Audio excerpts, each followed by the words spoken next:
Esto lo vimos, pero lo repetimos. ¿Alguien sabe lo que es descontar un cheque? Sí, profe, cobrarlo antes de que venza el cheque. Exacto. ¿Quiénes descuentan cheques? Los bancos y quién más.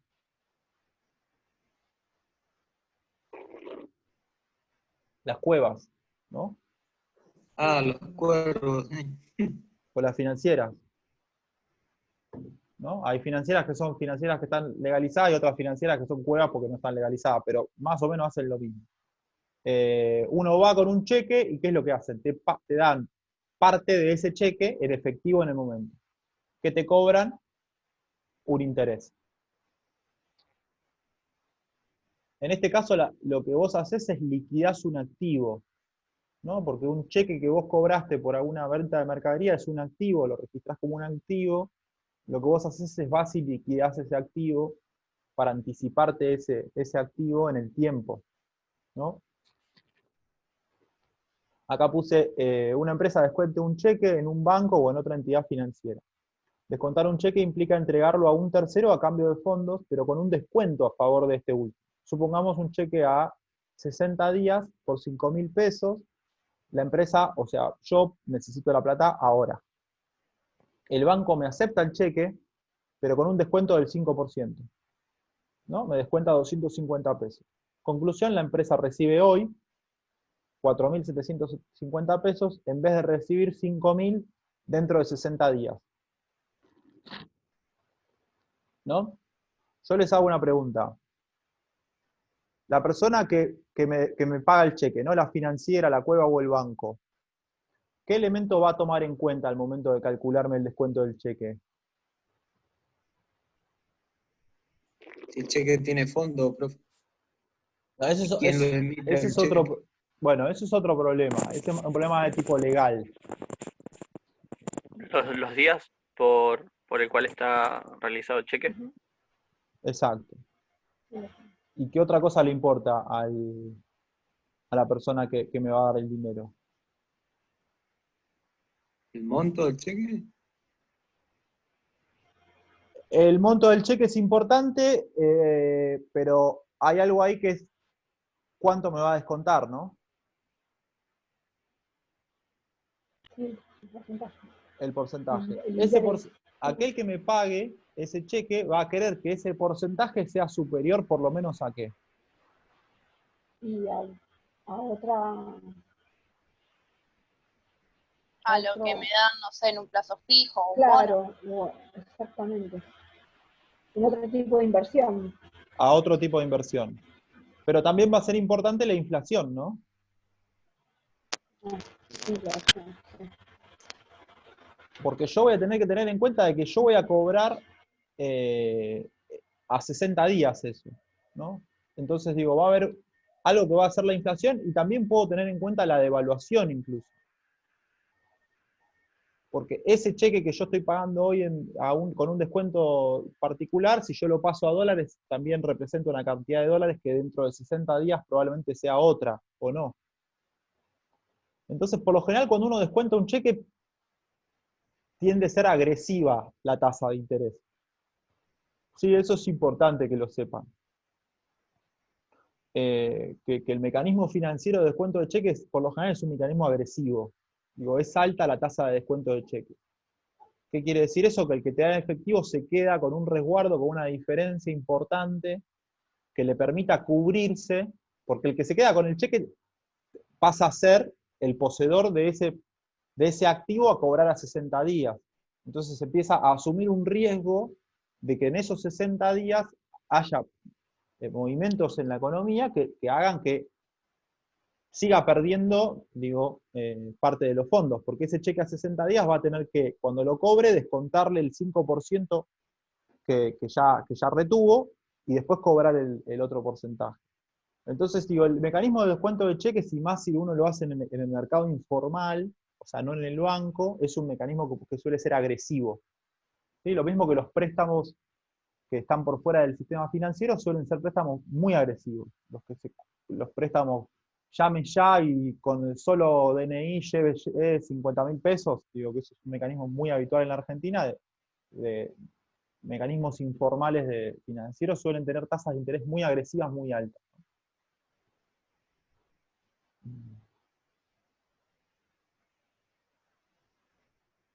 Acá me puso Hernán, la inflación, si el 5% va a ir de la mano de evaluación, es decir, va a ser todavía más que exactamente. Está bien lo que pusiste, Sofía.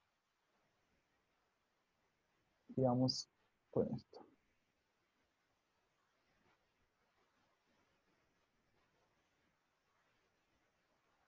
Bueno, este es el mecanismo que habíamos mencionado acá arriba, que era el segundo. Habíamos hablado de préstamos y habíamos hablado de bienes o servicios a plazo, ¿no? Que es cuando una empresa cobra a otra empresa cargos de financiación, es habitual que estos se incluyan en el precio de los bienes o servicios facturados o vendidos.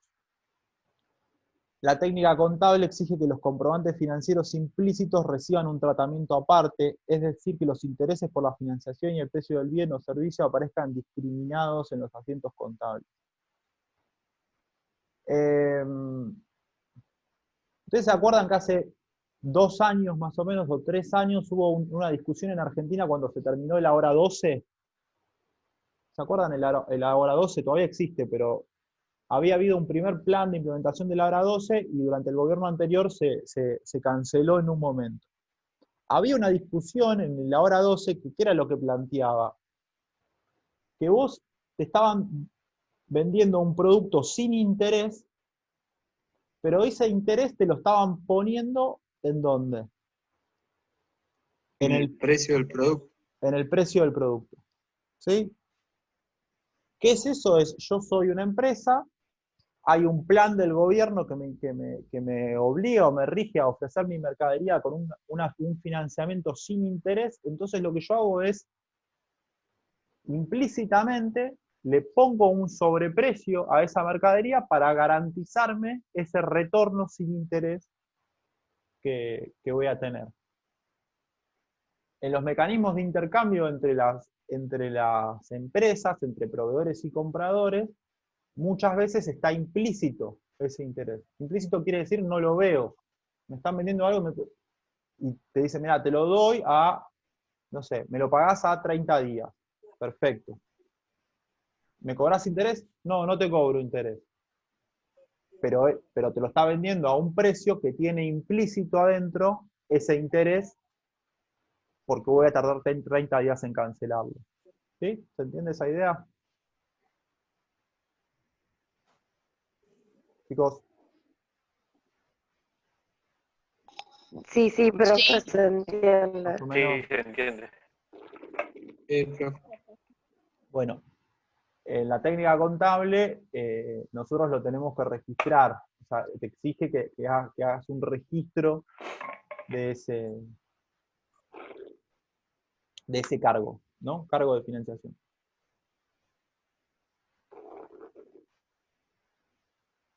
Bueno, este es el planteo como más,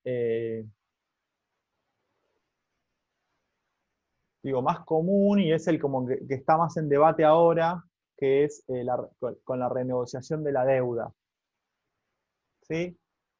Que es cuando uno cambia un pasivo por otro pasivo. ¿Qué es lo que hace uno ahí cuando hay una refinanciación de los pasivos existentes? ¿Qué es lo que está discutiendo el ministro de Economía hoy en relación al vencimiento de la deuda externa?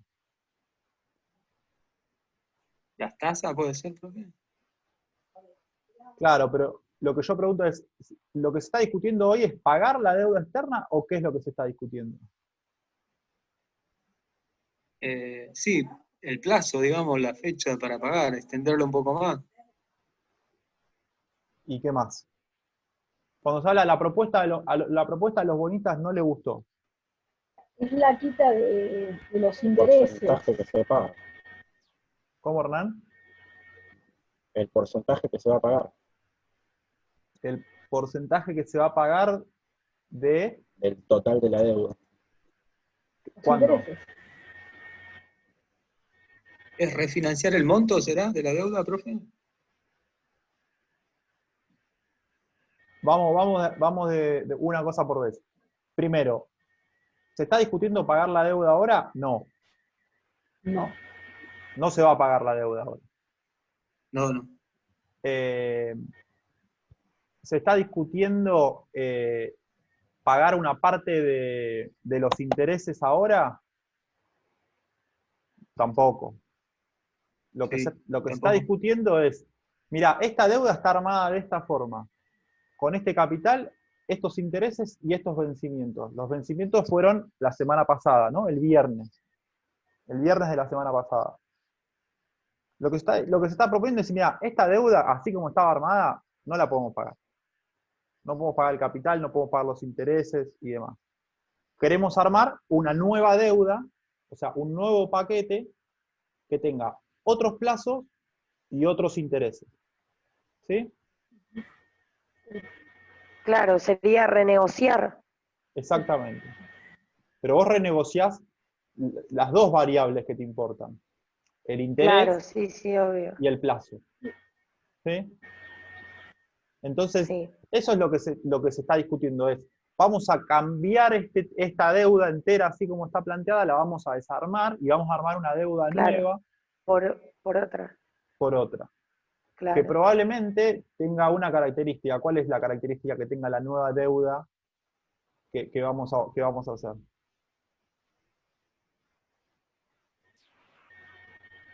Y sería bajar el interés, extender los plazos.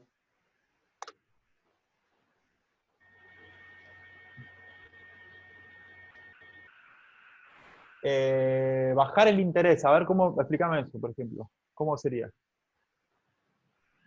Si le están cobrando, no sé, una tasa usurera del 20%, están pidiendo que baje al 10%.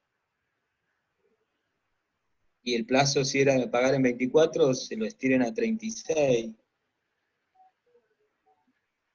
Probablemente si yo soy el que te presté la plata, no quiera que vos me bajes la tasa de interés. Porque la que Profe, me, y si Extenderme baja más la el tasa de plazo, digamos. interés, aumentaría la cantidad de cuotas. esa es una renegociación posible. Dice, está bien, yo te voy a cobrar menos interés por la Ah. deuda externa, pero me lo vas a tener que pagar más rápido. ¿No? Yo la cobro antes, te Sí. cobro un interés más bajo, pero me la pagas antes. La discusión que está hoy es probablemente la otra, es un interés más alto y un plazo más largo, ¿no? Que Argentina tenga más tiempo para pagar esa deuda externa, pero probablemente vaya a tener que pagar un interés más alto. ¿Sí? Porque no pudo cumplir con lo que tenía pautado originalmente, que era un mecanismo de vencimientos que se había armado durante el gobierno anterior. Ahora se está haciendo un planteo de, bueno, es una nueva deuda a más plazo con otros intereses. Esa negociación es off the record, ¿no? Nadie sabe cuál es el monto que se está negociando, ni los intereses que se están negociando. Digo, es una discusión que está abajo de la mesa y que está en juego en esto, digo, entre el gobierno argentino y los fondos de afuera de la Argentina que están discutiendo eso. Pero digo, en términos de este mecanismo, que es volviendo un poco a lo que estamos viendo hoy, que tiene que ver con la financiación. ¿Me ven ahí la presentación? Chicos, Sí, se ve. habíamos hablado Sí. de que había pasivos hacia terceros y que dentro de esos pasivos a terceros había un mecanismo particular que tiene que ver con el refinanciamiento de los pasivos existentes. ¿Qué es esto? Digo, no es que yo no voy a pagar, sino que lo que voy a hacer es cambiar el pasivo que tengo por otro pasivo nuevo. Cambio la deuda que tengo por una deuda nueva. Esa deuda nueva tiene otras características. Cuando se genera una deuda nueva tiene variables distintas. Puede tener más interés, puede tener más o menos plazo o menos interés, ¿sí? O si es una deuda indexada, se puede negociar si me aplican o no el total de la indexación de la inflación de ese año. Cuando se acuerde eso, se firma un nuevo documento, que es una nueva deuda, con nuevos plazos, con nuevos intereses y nuevos compromisos. ¿Sí? Cuando se habla Sí, de... como en el caso de las tarjetas de crédito, que vos no pagas un mes y después pedís una refinanciación y por lo general te cobran más intereses sobre lo que ya debías. Exactamente. Porque vos no pudiste cumplir con el plazo que te habías comprometido. ¿Estamos de acuerdo? Claro. Cuando se dice que hubo una quita del 70% y demás, ¿qué es lo que quiere decir?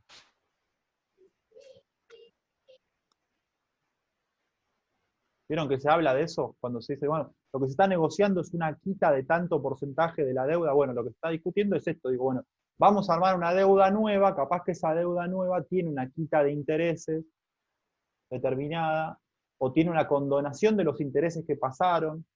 Digo, es eso, es desarmar un paquete financiero y armar un paquete financiero nuevo con una estructura distinta. ¿Sí?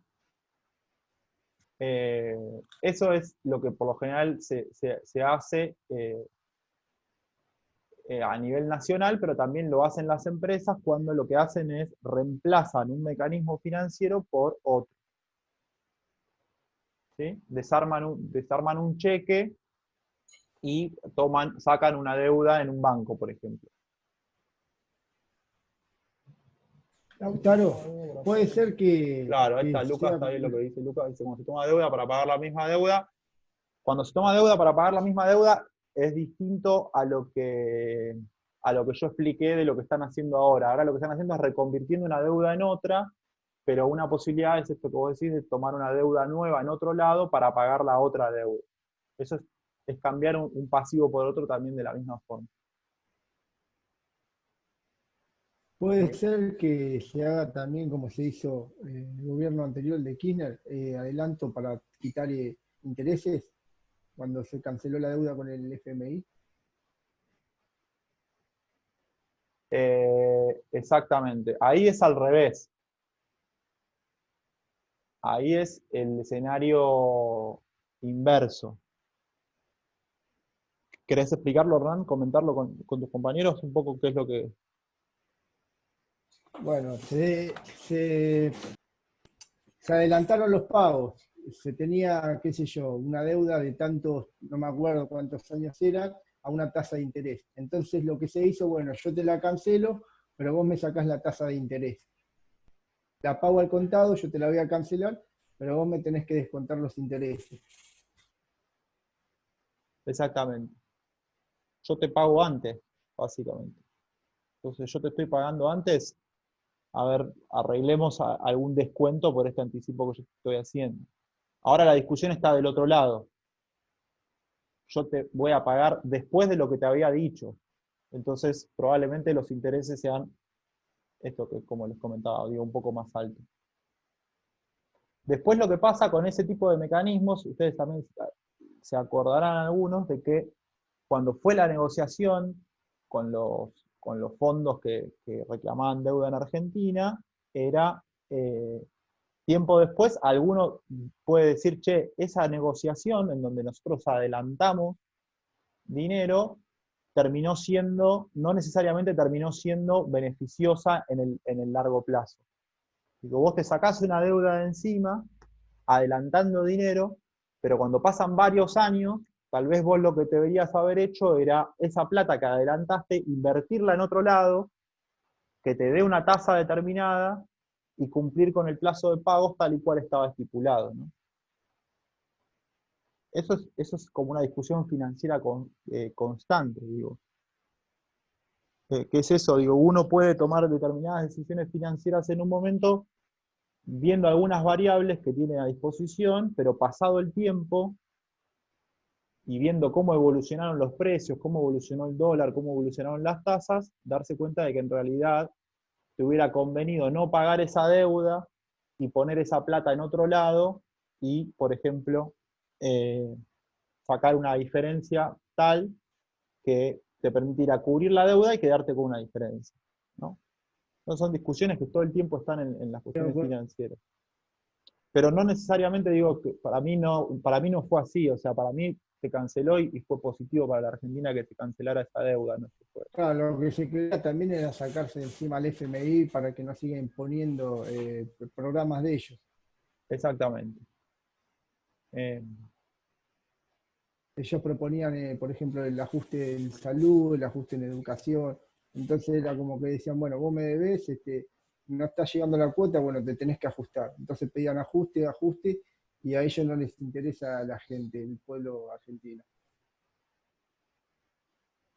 Sí, hay un poco lo que está de discusión atrás de eso, es que cuando a vos te piden ajustes, ¿qué es lo que te están pidiendo? A ver, una cosa es lo que te están diciendo, o sea, en términos hacia afuera, ¿qué es lo que te están diciendo? Después estamos de acuerdo que hay un montón de cuestiones que son efectivamente de ajustes para que uno reduzca la capacidad económica. Pero ellos en el discurso lo que te plantean es, vos si seguís llevando adelante esta política económica, si seguís gastando de esta manera, si seguís invirtiendo de esta manera, no me vas a poder pagar a mí. Eso es un poco lo que te plantean, digo. Por eso es que hay una cuestión de las misiones del Fondo Monetario Internacional y demás, lo que vienen a ver es el comportamiento de la economía argentina para saber si ellos van a poder cobrar o no en algún momento ese dinero. Lo que pasa es que eso se vuelve contraproducente cuando te dicen qué es lo que vos tenés que hacer en la economía interna y te condicionan la soberanía económica. Pero en el discurso general, las misiones del Fondo Monetario tienen que ver con eso. Es decir, bueno, a ver, yo voy a auditar este país al que le presté plata para ver si efectivamente me la va a poder devolver. Sí, igualmente me parece que hay una contradicción porque yo me acuerdo que la formación del FMI se había hecho para ayudar a los países y se fue transformando en lo que es ahora. Inicialmente era un mercado, era un banco internacional que estaba para financiar producción. Exactamente. Que se crean en un momento histórico determinado. Y creo que se creó después de la Segunda Guerra Mundial, me parece, ¿no? Sí, después, en el contexto de la crisis del petróleo también. Pero sí, digo, los organismos se crean a veces con determinados objetivos y después en el tiempo van viendo eso. Bueno, chicos, ya se termina el tiempo. Les paso, supongo que el viernes, unos ejercicios teóricos para que hagan un trabajo más y les voy a mandar el examen el 10 de junio, ¿sí? Lo repito de vuelta, el 10 de junio les voy a mandar el examen que va a ser para ejercicios. Hagan los ejercicios, mándenme consultas si hay alguna cosa de los ejercicios que no entendieron. Y la clase que viene vemos lo que vimos hoy, que tiene que ver con intereses y que tiene que ver con todos estos mecanismos financieros que los vimos a nivel teórico, los vemos en la ejercitación, ¿sí? En la práctica. Así que si pueden releer un poco lo que vimos hoy y releer un poco y ver un poco los ejercicios, la idea es que la próxima vez veamos todo lo que tiene que ver con esto, pero en la práctica, ¿sí? Así que nada, yo esta presentación que hice hoy se las dejé subida en el aula, y bueno, la pueden descargar de ahí y la pueden ver. ¿Estamos? La consulta por el Vale, foro, por profe. mail, profe. Ahora lo pongo, no lo hice, no llegué hoy, tuve un día medio complicado, ahora lo creo para que si quieren hacer una consulta por ahí. Gracias, profe. Buenísimo, profe, gracias. Genial. Muchas gracias, Lautaro. Si pueden, Hasta yo les luego. mando un mail, pero avísenle a los Chao. compañeros que la fecha es el 10. ¿Sí?